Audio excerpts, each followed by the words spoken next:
মুখে শুনেছি এটা নাকি দাজ্জালের অনেক বড় ফিতনা, দাজ্জাল নাকি এই প্রযুক্তির দ্বারা মানুষের ফিতনায় ফেলবে।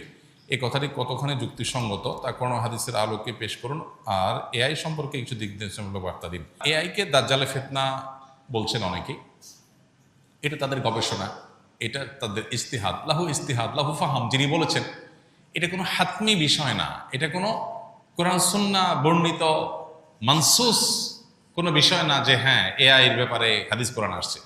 কোনো আলেমের গবেষণা, তার কাছে মনে হয়েছে যে এটাই আস্তে আস্তে মানুষকে দাজ্জালের ফিতনার মতো বিভ্রান্তির দিকে নিয়ে যেতে পারে। তো কোনো আলেমের গবেষণাকে গবেষণার পর্যায়ে রাখতে হবে, এটাকে ওহির পর্যায়ে নেওয়া যাবে না।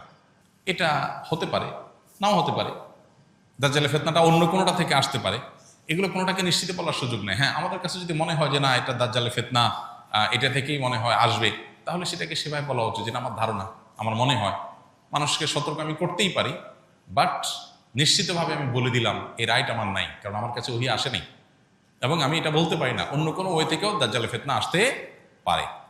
তবে এটা ঠিক যে এটা এক ধরনের ফিতনা এবং বিভ্রান্তিতে মানুষকে ফেলে দিচ্ছে, উম্মাকে ফেলে দিচ্ছে, এবং নানাবিধ ফিতনার দুয়ার উন্মোচন করছে। ফিতনা কোথায় গিয়ে ঠেকবে, কত বড় আকার ধারণ করবে, সেটা আল্লাহু আলাম। পাশাপাশি এর ব্যবহারের কথা বলেছেন।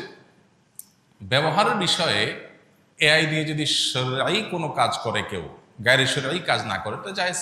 এটা একটা টুল বা এটা একটা টেকনোলজি, এটাকে ব্যবহার করে যদি শরিয়া নিষিদ্ধ নয় এমন কাজ কেউ করে, তাহলে সেটা করতে অসুবিধা নেই।